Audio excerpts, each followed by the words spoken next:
Classes CS Suresh Tejwani, revision of the sale of goods act, condition and warranty. In every contract of sale, there are certain stipulations. Stipulation यानी conditions. यहाँ पे जो condition chapter heading में दिया हुआ है वो guarantee के मीनिंग में है.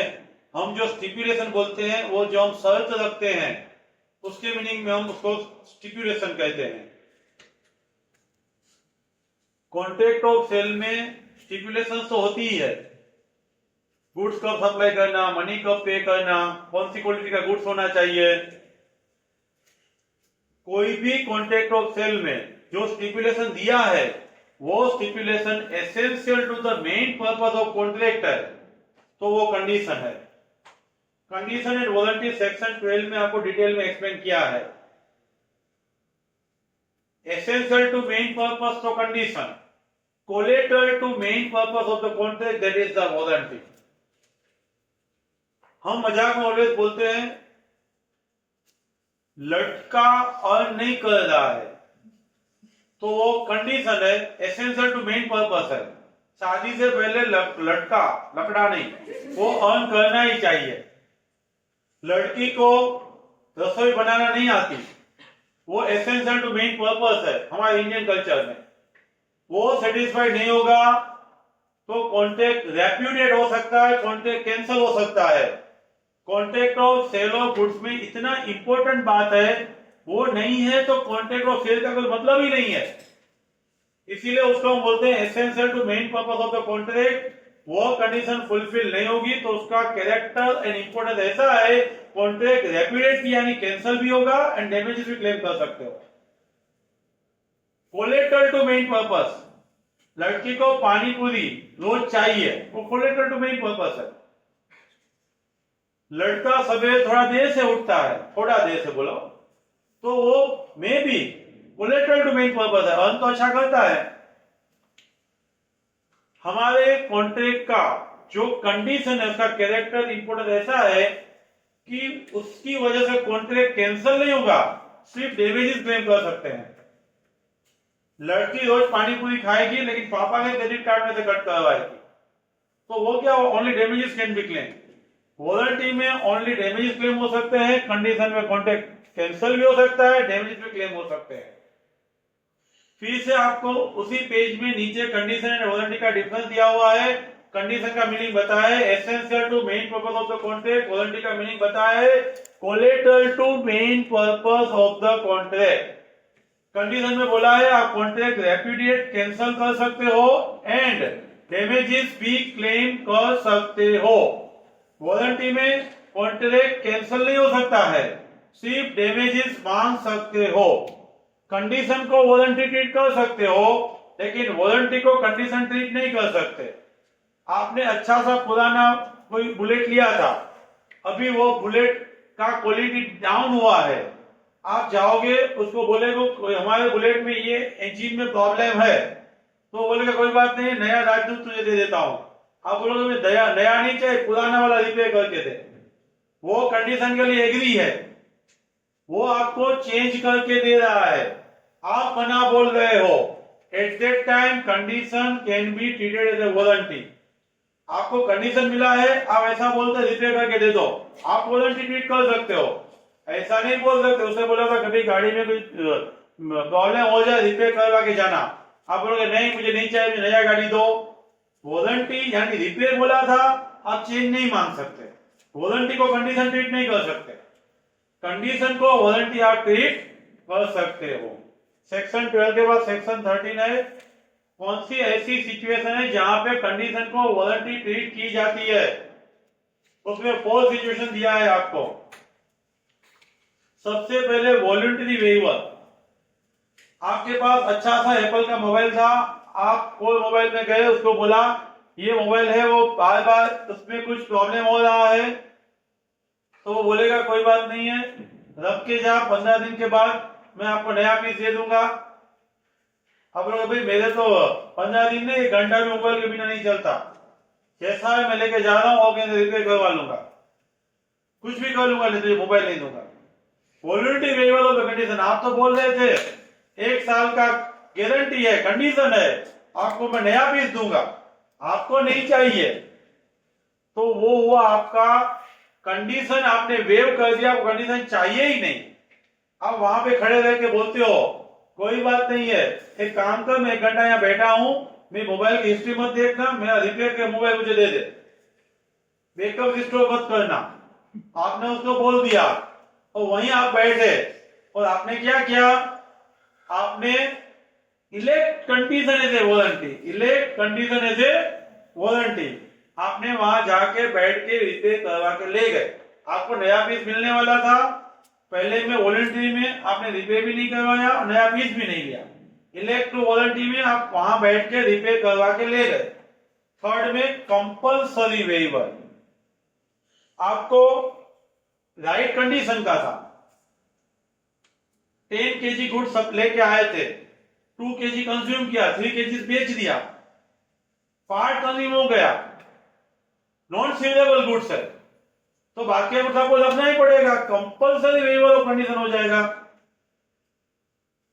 कमल को खाना चाहिए 6 महीने का, तो कमला को संभालना ही पड़ेगा, नॉन सीवरेबल है, दैट मीन्स जहां पे part of the goods you need और you have utilized non severable, for remaining condition is not available. Compulsory waiver के बाद इम्पॉसिबिलिटी, आप डीजल कार लेके आ गए, आपको बाद में डीजल का कार चलाने का ही प्रोहिबिशन बाय गवर्नमेंट बैन कर दिया, मना बोल दिया, तो उसके शोरूम वर्कशॉप बंद हो गए, अभी डीजल कार ही नहीं है, तो आप उसका रिपेयर और एक्सचेंज कैसे कर सकते हैं, मैन्युफैक्चरिंग ही नहीं हो रहा है, ऐसा होता है तो इम्पॉसिबिलिटी बैन बाय लॉ। तो उसी सिचुएशन में आप कंडीशन को इन्फोर्स नहीं करवा सकते, इन्फोर्स करवाना इम्पॉसिबल है। सेक्शन 13 में सबसे पहले voluntary waiver, second elect condition is a voluntary, third compulsory waiver and fourth is the impossibility. उसके बाद है implied condition, implied condition, implied warranty, caveat emptor, ये 3 आपको टॉपिक लर्न करने हैं। इम्प्लाइड कंडीशन में इम्प्लाइड का मतलब क्या एंड एक्सप्रेस का मतलब क्या। एक्सप्रेस यानी used word in the agreement, agreement में आपने स्पेसिफिकली बोल दिया था, बता दिया था, वर्ड यूज करके आपने वो कंडीशन डाला है। इम्प्लाइड यानी implication by law, due to nature circumstances law it is must, without that you can liquidate the contract, contract cancel कर सकते हो। एक्सप्रेस कंडीशन में कोई कंडीशन एक्सक्लूड नहीं की है तो वो इम्प्लाइड कंडीशन इन्फोर्स होना ही चाहिए, लेकिन एक्सप्रेस कंडीशन में कोई इम्प्लाइड कंडीशन आपने मना बोल दिया है, एक्सक्लूड कर दिया है, तो वो इम्प्लाइड कंडीशन फुलफिल करने की जरूरत नहीं है। नीचे आपको लिस्ट दिया हुआ है, वो इम्प्लाइड कंडीशन फुलफिल नहीं होगा तो आप कॉन्ट्रैक्ट को रेप्यूडिएट करके डैमेजेस मांगोगे। सबसे पहले condition is to the title section 14, आपका गुड्स है वही आप दूसरे को बेच सकते हो, ऑनर है वही गुड्स दूसरे को दे सकता है, बेच सकता है at the time of sale और एग्रीमेंट टू सेल। जब आप ओनरशिप ट्रांसफर कर रहे हो तो आप ही उसी गुड्स के मालिक ओनर होने चाहिए, वह इम्प्लाइड कंडीशन है। आपने और किसी का गुड्स बेचा है तो लेने वाले बायर को कुछ नुकसान होगा तो आपको पे करना पड़ेगा।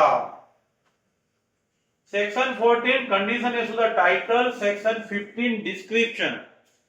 आपने बोला है ये व्हीकल का एवरेज है वो पर लीटर 60 किलोमीटर है, आपने डिस्क्राइब किया था वैसा गुड्स होना चाहिए। जब कमल कमला देखना जाएगा तब कमला की आंटी जब बोलेगी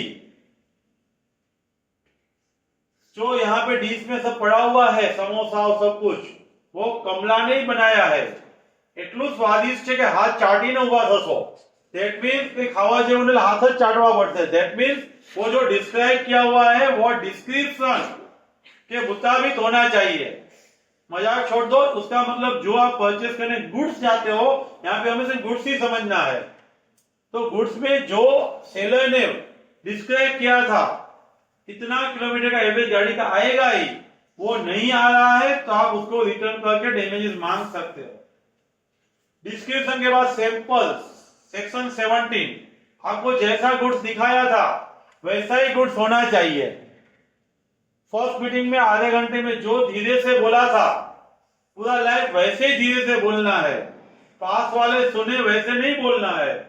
यानी आपको जो मिल रहा है गुड्स वो सैंपल, बासमती राइस दिखाए थे तो बासमती राइस ही होने चाहिए, तो डिस्क्रिप्शन बाय सैंपल नहीं है तो आप रिटर्न करके डैमेजेस मांग सकते हो।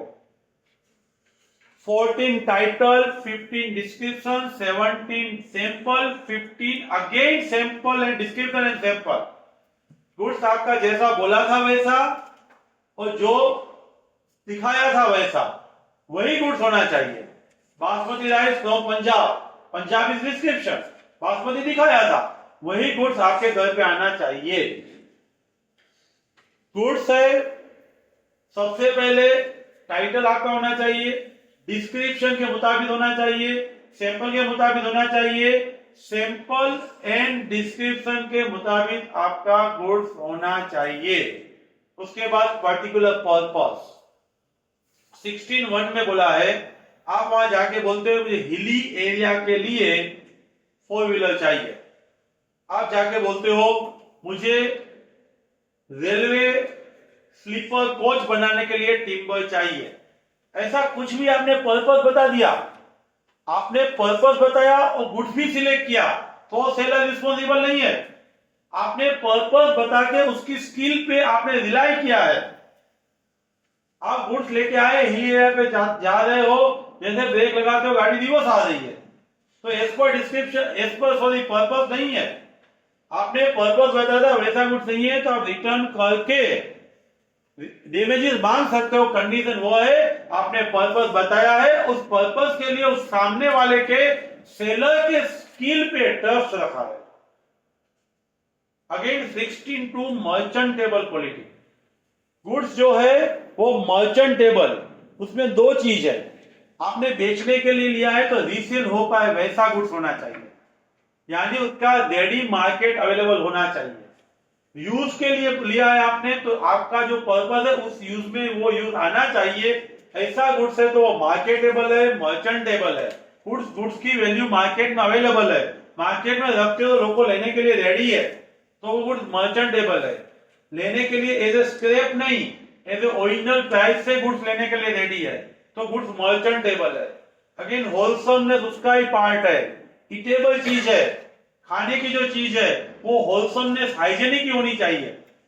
आप जाके ऐसा नहीं बोल सकते नहीं मुझे फ्रेश कच्ची दाबेली दो, वो फ्रेश ही होती है। ऐसा नहीं बोलते कि आइसक्रीम चाहिए लेकिन खाली द्राक्ष बिना की चाहिए, ऐसा नहीं बोल सकते, उसमें मक्खी नहीं होती है। दैट मीन्स आप जो खाने की चीज है वो होलसमनेस है, ऐसा नहीं बोल रहे 2-3 दिन का पुराना मत देना, वो तो वैसे वही मिलेगा लेकिन बोलना नहीं है ऐसा। होलसमनेस हाइजेनिक होना चाहिए, ये इंप्लाइड कंडीशन है। 14 title, 15 description, 17 sample, again 15 description and sample, again 16(1) purpose, 16(2) मर्चेंटेबिलिटी, उसके अंदर है होलसमनेस। ये सब इंप्लाइड कंडीशंस है। जैसे इंप्लाइड कंडीशन है वैसे इंप्लाइड वारंटी। इंप्लाइड वारंटी में जो इंप्लाइड कंडीशन में पॉइंट दिए हुए थे वही पॉइंट है। एक्सप्रेस यानी using the words in agreement, implied यानी by circumstances, conduct, situation, by law. Express ने कुछ कंडीशन एक्सक्लूड नहीं किया है तो इंप्लाइड इन्फोर्स करना ही है। एक्सप्रेस और इंप्लाइड दोनों बोला है तो पहले एक्सप्रेस अप्लाई होगा।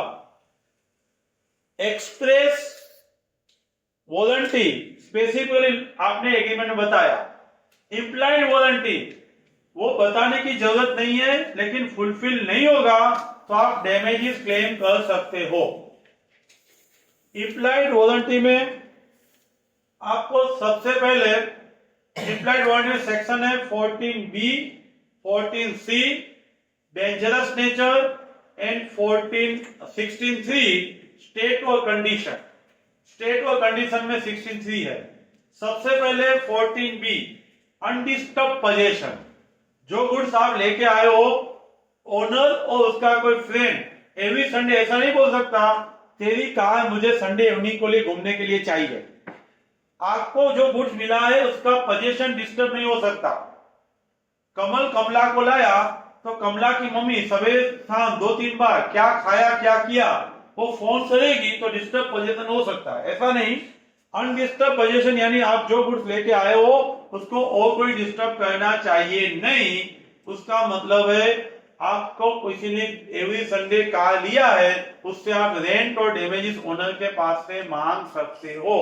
14B नॉन इनकम्बरेंस, आपने किसी से कार परचेस किया तो कार पे लोन नहीं होना चाहिए। इनकम्बरेंस यानी कोई गिरो रखा हुआ नहीं होना चाहिए।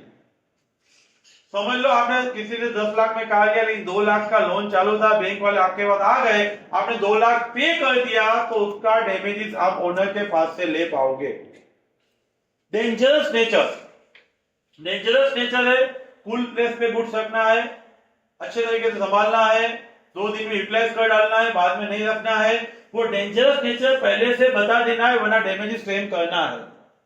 कमला का पापा कमल को बोल देगा, उसके पापा को बोल देगा डेंजरस नेचर है, 12 बजे उठती है, एक लड़की के साथ और लड़के के साथ फाइटिंग करती है, बाद में उसको अच्छा लगता है। डेंजरस नेचर, उठने के टाइम चाय पीने से पहले उसको बुलाना ही नहीं है, दैट मींस डेंजरस नेचर। हम गुड्स की बात करें, गुड्स है वो फुल प्लेस पे रखना है, गुड्स अच्छे तरीके से संभालना है, हाँ हीट बहुत ज्यादा नहीं मिलना चाहिए, ये सब जो चीजें है वो पहले से सेलर को बताना है, अदरवाइज डैमेजेस पे करने पड़ेंगे। कंडीशन स्टेट और थिंग्स, जो आपका क्वालिटी ऑफ फिटनेस है वो आपका जो नाम था ना वैसे ही आपका गुड्स होना चाहिए। 16.3 में आपका ट्रेड कस्टम यूसेज कच्ची दावेली पटेल पेंडावाला जैन विजय कचोरी जो नाम उससे जुड़ा हुआ है उसी नाम के अकॉर्डिंगली उसकी क्वालिटीज होनी चाहिए। नाउ कैविएट एम्प्टर सेक्शन 16 में अगेन एक्सप्लेन कर दिया है। बायर बी अवेयर, जागते रहो, उसका मतलब आप जो चीज लेने के लिए जाते हो वो आपको देख के सोच के बाद में लेना है। सेलर उसके लिए रिस्पॉन्सिबल नहीं है। पेटेंट डिफेक्ट यानी जो दिख रही है उसी डिफेक्ट के लिए सेलर रिस्पॉन्सिबल नहीं है। कमल बाद में बोलेगा कि कमला है उसका એની આંખ ત્રાસી છે એવું કીએ તો બબે કલાકની 3 મીટિંગ તો લીધી હતી, ધેટ મીન્સ ये પેટન્ટ डिफेक्ट है। એની આંખ ત્રાસી ને તારી આંખ ત્રાસી છે, ધેટ मीन्स जो पेटेंट डिफेक्ट है जो दिख रहा है उसके लिए आप कुछ भी सेलर को रिस्पॉन्सिबल नहीं बना सकते, लेकिन किसी को डायबिटीज है नहीं बताया है, पेटेंट डिफेक्ट आप उसके लिए सेलर रिस्पॉन्सिबल नहीं है। लेटेंट डिफेक्ट देखने से मालूम नहीं पड़ता है गुड्स का, वह डिफेक्ट सेलर ने नहीं बताया है तो सेलर रिस्पॉन्सिबल है। Caveat emptor buyer be aware, buyer को देख के सोच के गुड्स परचेस करना है। सेलर अनफ्लैटरी टू सामने से सब नहीं बताएगा, अदरवाइज किसी का एंगेजमेंट मैरिज होगा ही नहीं। इसीलिए सबसे पहले बायर को अवेयर रहना है। और कोई पेटेंट डिफेक्ट है know responsible seller, latent defect है तो उसके लिए सेलर रिस्पॉन्सिबल हो सकता है। कैविएट एम्प्टर है उसकी इम्प्लाइड कंडीशन की जो प्रोविजंस है, टाइटल है, description, sample and description, purpose और टाइटल। पर्पस आपने बता दिया है तो पर्पस के मुताबिक गुड्स होना चाहिए। आपने स्किल पे ट्रस्ट किया है तो मर्चेंटेबल है, होलसमनेस है, और बाद में लास्ट पॉइंट एक ब्रांड नेम है। ब्रांड नेम का गुड्स परचेस करते हैं तो सेलर एंड बायर रिस्पॉन्सिबल नहीं है। इफ डिफेक्ट में भी जो ब्रांड नेम जिसका है वह ब्रांड है वो रिस्पॉन्सिबल हो सकती है। Thank you very much.